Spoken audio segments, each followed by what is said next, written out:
नमस्कार, आप देख रहे हैं हेडलाइंस इंडिया। मेरा नाम है विनोद शर्मा। मध्य प्रदेश में प्रत्याशी मैदान में हैं, चाहे भारतीय जनता पार्टी के प्रत्याशी हों या फिर कांग्रेस से जिनको टिकट मिला है वे प्रत्याशी हों। लेकिन आज मैं ऐसे विधानसभा में हूं, एक ऐसे जिले में हूं जो कि साल 2018 में यहां पर 5 सीटों में से 4 सीट कांग्रेस ले गई थी और 1 सीट पर भारतीय जनता पार्टी ने खाता खोला था। लेकिन एक ऐसे प्रत्याशी के पास मैं मौजूद हूं जिस पर अब की बार भारतीय जनता पार्टी ने विश्वास जताया है। हालांकि वो सांसद भी रहे हैं और 2013 से 2018 तक पूर्व में विधायक रहे हैं और 18 के बाद इस सीट पर कांग्रेस ने अपना कब्जा किया था। हेमंत खंडेलवाल जी इस वक्त मेरे साथ हैं। सर नमस्कार। सर नमस्कार। सर क्या कहेंगे, अब पार्टी ने एक बार फिर विश्वास जताया है। हालांकि 13 से 18 आप विधायक रहे, उससे पहले आप सांसद भी रहे, लेकिन अब जनता के बीच जाना है। लग रहा है कि जनता अब की बार फिर से चुनेगी और अब की बार सीधा विधानसभा भेजेगी। जनता के बीच में अभी नहीं जाना। मैं चाहे विधायक रहा हूँ नहीं रहा हूँ, मैं लगातार जनता के बीच में बना रहता हूँ। उनके सभी काम जो मेरे स्तर के रहते हैं, जो राज्य स्तर के रहते हैं, उन्हें पूरा करने का मैं भरपूर प्रयास करता हूँ। क्या कहेंगे सर, किस तरीके से देखते हैं? यहाँ पर डैम की बात हुई, मैं जब फील्ड में निकला, जब लोगों से मैंने बात की, पानी की व्यवस्था की बात हुई, यहाँ पर स्वास्थ्य की बात हुई। अग्रसर होकर कई लोगों ने आपका नाम लिया कि हेमंत खंडेलवाल जी ने करवाया। आप ना पद पे रहते हुए भी, ना विधायक होते हुए भी, किस तरीके से आपने योजनाओं को यहाँ लागू करवाया? देखिए, मैं जब विधायक था उस समय बैतूल की सिंचाई के मामले में स्थिति बहुत ख़राब थी। हमारे यहाँ सांपना से बड़ा कोई डैम नहीं था, लेकिन बैतूल से निकलने वाली सारी बड़ी नदियों पे गुजरात में डैम थे, महाराष्ट्र में डैम थे, लेकिन बैतूल में नहीं थे। मैंने पारसडो जैसा 20,000 हेक्टेयर का, घोघरी लगभग 12-13 हज़ार हेक्टेयर का, मैंने गढ़ा डैम स्वीकृत कराया, मैंने मेंढा डैम स्वीकृत कराया, मैंने निर्गुण कराया मेरे विधायक साथियों के साथ। और मुख्यमंत्री शिवराज जी के आशीर्वाद से 70 साल में जितना काम हुआ उससे 10 गुना ज़्यादा काम मैंने 5 साल में करने का प्रयास किया। सर अगर बात की जाए, जब आप विधायक थे, एक मेडिकल कॉलेज की भी बात चर्चा चल रही है, एक जो जिला स्तरीय हॉस्पिटल है उसकी भी बात चल रही है। तो जब आप विधायक थे तब किस तरीके से आपने काम किया और जो जनहित की योजनाएं हैं वो क्या क्या योजनाएं आप लेकर आए थे? हालांकि 2018 में विधायक यहाँ चेंज हो गए, आप किन योजनाओं को लेकर आए और किस तरीके से उन योजनाओं का लाभ जनता को मिला? देखिए, 1970 में जो बैतूल का हॉस्पिटल था वो कवेलू और बहुत ही जीर्ण शीर्ण हालत में था। मैं जब विधायक बना तो राज्य सरकार से 20 करोड़ रुपए स्वीकृत कराए, लगभग 250 बेड का हमने नया हॉस्पिटल बनाया, हमने ट्रामा सेंटर भी बनाया। लेकिन फिर मुझे लगा कि राज्य सरकार अब और बजट नहीं देगी, तो मैंने ट्राइबल दिल्ली से संपर्क किया। मेरे सांसद उस समय ज्योति धुर्वे और DDVK जी ने मुझे साथ दिया। मैंने देश का पहला ट्राइबल मिनिस्ट्री से बैतूल के लिए हॉस्पिटल लेके आया, जिसके लिए दिल्ली ने हमें 37 करोड़ रुपए दिए और इस प्रकार 550 बेड का हॉस्पिटल बन के तैयार है।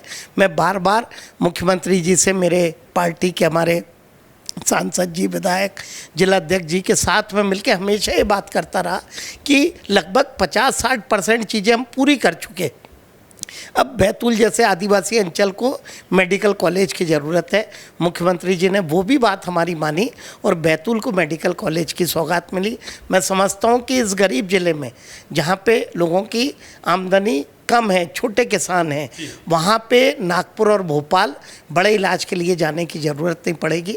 और सभी को पहले से भी हमने हेल्थ की सुविधा को अच्छा किया और आने वाले समय में मेडिकल कॉलेज के कारण महानगरों जैसा इलाज बैतूल में हो पाएगा। क्या मानते हैं कि अगर यहाँ विधायक भले ही कांग्रेस के रहे हों, लेकिन भेदभाव नहीं किया मुख्यमंत्री ने, भेदभाव नहीं किया आपकी सरकार ने, एक रोड का जाल आपने बिछाया, उसको किस तरीके से बताएंगे? हाईवे आपके यहाँ से 4-4 लेन के निकल रहे हैं।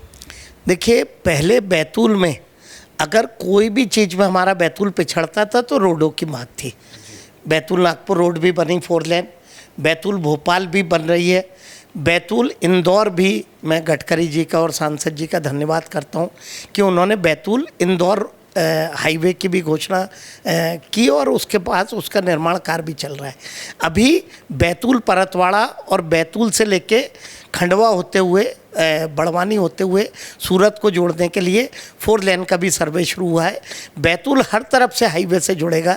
जब मैं विधायक था तो नितिन गडकरी जी ने सेंट्रल रोड फंड से पूरे प्रदेश को 700 करोड़ दिए, जिसमें से 250 करोड़ सिर्फ मुल्ताई, भैंसदई और आमला बैतूल रोड के लिए दिए। हमने बैतूल बाजार बाईपास का भी काम किया और बहुत सारी रोडों के लिए हमने काम किया। जहाँ से फंड मिल सकता था, जैसे स्वीकृति हो सकती थी, उसे करने का प्रयास किया। अब मैं समझता हूँ कि बैतूल हर जगह से अप्रोचेबल है। हेमंत सर, आप विधायक नहीं थे, जनता ने आपको नकार दिया था 2018 के चुनाव में। ये इस जिले की 5 में से 4 सीटें सीधा सीधा कांग्रेस के खाते में गई थी, लेकिन ऐसा नहीं लगा कि अब मुझे क्यों करना है, ये विधायक हैं कांग्रेस के, करके दिखाएं। तो कांग्रेस के विधायक जी ने भी तो कुछ किया होगा। नहीं, मुझे तो नहीं लगता है, क्योंकि वो 5 साल विधायक रहे। शायद एक भी काम उनके खाते में नहीं होगा। उनकी विधायक निधि जो सभी विधायकों को मिलती है, उसके अलावा मैं नहीं समझता हूँ कि एक भी उपलब्धि ऐसी होगी जो वो गिना सके किसी भी फील्ड में।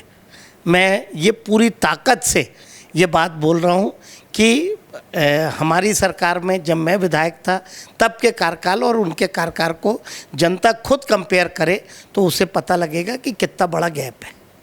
किसानों की बात आपके ज़िले में लगातार होती है, आपकी विधानसभा में होती है। जब आप विधायक रहे तो किसानों के लिए आपने क्या किया था?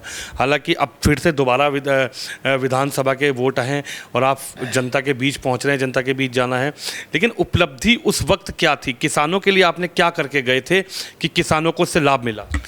देखिए, उस समय सबसे पहले बिना पानी के खेती नहीं होती, तो मैंने बड़े बड़े डैमों की सौगात मुख्यमंत्री जी के माध्यम से इस विधानसभा को देने का प्रयास किया। आज हर किसान खुश है। लगभग 130 गांव में हम इन सिंचाई का पानी लेके गए। उसके बाद मुझे लगा कि पावर की दिक्कत है, तो लगभग मैंने 7 सब स्टेशन बैतूल में स्वीकृत कराए, जिससे हमारी पावर की जो क्राइसिस थी वो दूर हो गई। अब जब हमारे यहाँ बिजली भी है, पानी भी है, तो उद्योगों का सवाल आता है। जैसे ही बिजली और पानी की उपलब्धता बढ़ी तो बैतूल में लगभग 4 शुगर फैक्ट्री डल गई। अब मैं उद्योगपतियों के माध्यम से बाहर के इंडस्ट्रीज़ को हमने यहाँ पे लाने का प्रयास किया। बैतूल में 2 एथेनॉल के प्लांट डल रहे हैं, बैतूल में फ्रोज़न इंडस्ट्री का प्लांट डल रहा है, बैतूल में डेयरी का प्लांट डल रहा है, बैतूल में आने वाले समय में पास्ता और मैदा मिल जैसी यूनिट डल रही है। हम प्रयास कर रहे हैं कि आने वाले समय में कृषि आधारित कम से कम 10 से 15 इंडस्ट्री डल जाए, क्योंकि रोड की कनेक्टिविटी भी है, पावर भी है और पानी भी है। तो अब हमारा ज़िला दूसरे ज़िले नासिक और पूना की तरह उन्नति करे, किसानों को उनकी फसल का सही रेट मिले और हमारे हजारों युवाओं को रोजगार मिल सके, इस दिशा में हम अग्रसर हैं। एजुकेशन के लिए क्या कहेंगे? एजुकेशन पे क्या आपने, अब विधायक थे उस वक्त, कुछ एजुकेशन को लेकर आपने सोचा, बच्चों के भविष्य को लेकर आपने विचार किया? देखिए, मैं जब विधायक था तो मैं बार बार सोचता था कि भले राइट टू एजुकेशन है, लेकिन वो नर्सरी में ही लगता है। मिडिल क्लास का बच्चा जो 4th में 5th में जो उसके में नहीं आए दायरे में, उसे अच्छी सुविधा कैसे मिले? बैतूल ज़िले में 2900 स्कूल है। बैतूल ज़िले में 1,80,000 बच्चे हैं। एवरेज 60 से 70 बच्चे एक स्कूल में पढ़ते हैं, किसी में 200 भी हैं, किसी में 30 भी हैं। लगभग 9,000 टीचर अतिथि और जो रेगुलर मिला के बैतूल में थे, लेकिन उसके बावजूद भी सरकार बच्चों को वो शिक्षा का स्तर नहीं दे पा रही थी जो देना चाहिए। मैंने सरकार के पास एक प्लान रखा। मैंने कहा कि हमें जो CM राइज है उसका नाम हमने समेकित स्कूल दिया था कि हम बड़े बड़े ऐसे 100 स्कूल बनाएं जिनमें बसेस ट्रांसपोर्ट की सुविधा करें। हर स्कूल में 1000-2000 बच्चे रहें, सारे स्पोर्ट्स के ग्राउंड रहें, वहाँ केमिस्ट्री फिजिक्स लैब भी रहे, वहाँ पे हमारी डिजिटल एजुकेशन भी रहे। मेरा खुद का एक प्राइवेट स्कूल है, तो मैं देखता था कि इस प्राइवेट स्कूल में और सरकारी स्कूल में भेद नहीं रहने चाहिए। मैं मुख्यमंत्री जी का शुक्रगुजार हूँ कि मेरे उस प्लान को पहले ट्रायल के तौर पे बैतूल बाजार, बैतूल में उन्होंने लागू किया। यहाँ पे ट्रांसपोर्ट के लिए बसें चलाई और उस मॉडल को फिर सीएम राइज स्कूल के रूप में और अच्छे तरीके से पूरे मध्य प्रदेश में लागू किया। सीएम राइज स्कूल के बाद प्राइवेट और सरकारी स्कूल का भेद कम हो जाएगा। प्राइवेट के स्कूल के बच्चों को अगर अच्छी लैब मिलती है तो यहाँ भी मिलेगी, उन्हें डिजिटल एजुकेशन है तो यहाँ भी मिलेगा, उनके लिए बसेज उनके द्वार पे जाती हैं तो यहाँ भी जाएगी, अच्छे ग्राउंड जो वहाँ है वो यहाँ भी मिलेंगे, क्योंकि जब संख्या ज़्यादा होगी, शिक्षक ज़्यादा होंगे तो विषय विशेषज्ञ भी पढ़ा पाएंगे। और मैं समझता हूँ पूरे देश में ये मॉडल एक उदाहरण के तौर पे मध्य प्रदेश सरकार का जाना जाएगा। हेमंत जी, अब जनता के बीच जाना है। आप विधायक रहे, उस दौरान आपने काफ़ी काम किया, हालांकि जो आपने बताए, चाहे वो डैम का काम हो, सड़कों का जाल बिछाने का काम हो, एजुकेशन का काम हो, या फिर किसानों को और बेरोज़गारों को रोज़गार का काम, इंडस्ट्री का काम हो। लेकिन 2018 में ऐसा क्या हुआ कि जनता ने कहीं ना कहीं आपको नकार कर कांग्रेस किसको ये सीट दी? और अब जनता, आप मानते हैं कि जनता पर विश्वास है अब की बार जनता याद करेगी और उन कामों के आधार पर आपको फिर से विधायक बनाएगी? देखिए, जो काम मैं आपको बता रहा हूँ इनमें से कुछ काम उस समय शुरुआत हुए थे, कुछ के भूमि पूजन हुए थे, कुछ आधे में थे, हॉस्पिटल की बिल्डिंग बन रही थी, रोडें बन रही थी। तो मुझे लगता है कि जो काम मैंने किए या जो जिसकी शुरुआत की वो जनता तक मैं पूरी तरह नहीं पहुंचा पाया। कुछ उस समय में विधानसभा में सामाजिक एक मुद्दा आ गया, 2 लाख का कर्जा माफ़ी का मामला था और कई तरह के जिन डैमों में ज़मीन डूबत गई वहाँ पे कांग्रेस के द्वारा 4 गुना मुआवजा देने की घोषणा की और आज तक उनकी सरकार में भी नहीं दे पाए, क्योंकि वो नियम में ही नहीं था। तो उनका झूठ जनता के बीच में आ गया। तो झूठ के आधार पे चुनाव लड़ा कांग्रेस ने। आज सारी बातें जनता के बीच में हैं और जनता सब जानती है कि 2013 से 18 में क्या हुआ और 18 से 23 में क्या हुआ। जनता खुद निर्णय करेगी, जनता उसको कंपेयर करेगी। तो मैं समझता हूँ जनता खुद इस बात के लिए फैसला करेगी कि हमें वही जनप्रतिनिधि चाहिए जो लगातार हमारे लिए काम करे। जनता पर पूरी तरह विश्वास है। अब की बार लग रहा है कि अब की बार कांग्रेस यहाँ से जाएगी? निश्चित तौर पे मुझे पूरा विश्वास है, क्योंकि हर क्षेत्र को हमने छूने का प्रयास किया। हमने रोजगार को भी छूने का प्रयास किया, हमने रोड, बिजली, पानी, पेयजल को लेके भी हमने बहुत बड़े काम किए। सांस्कृतिक भवन भी मेरे कार्यकाल में लगभग 25-30 बड़े ऑडिटोरियम और शहर में एक ओपन ऑडिटोरियम और कॉलेज में 1000 की कैपेसिटी का एक सुंदर ऑडिटोरियम बनाने का काम किया। ऐसा कोई क्षेत्र नहीं था जिसको छूने का और उसको पूरा करने का प्रयास हमने ना किया। लेकिन कांग्रेस का और कमलनाथ जी का तो कहना है कि अब की बार सरकार बदल रही है, अब की बार तो कमलनाथ जी बैठेंगे कुर्सी पर। देखिए, कमलनाथ जी सपने देखते हैं। जब वो 1.25 साल मुख्यमंत्री थे तो उन्होंने संबल बंद कर दी। एक गरीब का एक्सीडेंट होता था तो उसको 4 लाख रुपए मिलते थे, वो योजना बंद कर दी। बेरोजगारों को कहा कि 5,000 रुपये हम आपको बेरोजगारी भत्ता देंगे। हमारे दूध उत्पादकों को कहा कि हम आपको बोनस देंगे। बिजली के बिल बढ़ गए, उन्होंने कर्ज माफ़ी की बात की थी, वो भी नहीं की। हमारे जो डैम में जिन लोगों की ज़मीन गई उनकी 20% गाइडलाइन और कम कर दी। तो मैं नहीं समझता हूँ कि कमलनाथ कोई भी चीज़ को लेके जनता के बीच में जाएंगे।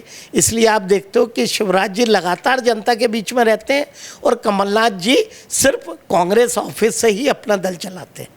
पार्टी ने आप पर विश्वास जताया, पार्टी के लिए क्या कहना चाहेंगे? मैं भारतीय जनता पार्टी का कृतज्ञ हूँ। हमारे मुखिया शिवराज जी, हमारे प्रदेश अध्यक्ष विष्णुदत्त जी शर्मा का मैं धन्यवाद करता हूँ कि पूरी टीम ने, हमारे नरेंद्र सिंह जी हमारे प्रदेश के प्रभारी हैं, सभी लोगों ने हम पे विश्वास किया है। हम मोदी जी की नीतियों को आगे ले जाएंगे। हमारी मध्य प्रदेश सरकार ने जो काम किया उसे आगे बढ़ाएंगे और जनता के वोट के बाद, आशीर्वाद के बाद हमारी सरकार बनेगी तो उसके बाद पुनः बैतूल को एक बार फिर से हम विकास के मामले में आगे ले जाने का प्रयास करेंगे। तो हमारे साथ प्रत्याशी हैं भारतीय जनता पार्टी से हेमंत खंडेलवाल जी, जो कि बैतूल विधानसभा से इस वक्त मैदान में हैं और जिनका ये कहना है कि जब मैं विधायक था वही योजनाएं उन्हीं योजनाओं के आधार पर लगातार जनता को लाभ मिला है। हालांकि 2018 में यहाँ पर जनता ने कांग्रेस पार्टी पर विश्वास जताया था, लेकिन हेमंत जी का कहना है कि जनता जान गई है और जनता इस बार अपने वोट का सही इस्तेमाल करेगी और जनता सही प्रत्याशी को अब की बार बैतूल से जिताकर विधानसभा भेजेगी। तो आप भी इस खबर पर, इस वीडियो पर अपनी राय जरूर रखिए। कैमरामैन शिवम यादव के साथ विनोद शर्मा, बैतूल विधानसभा से।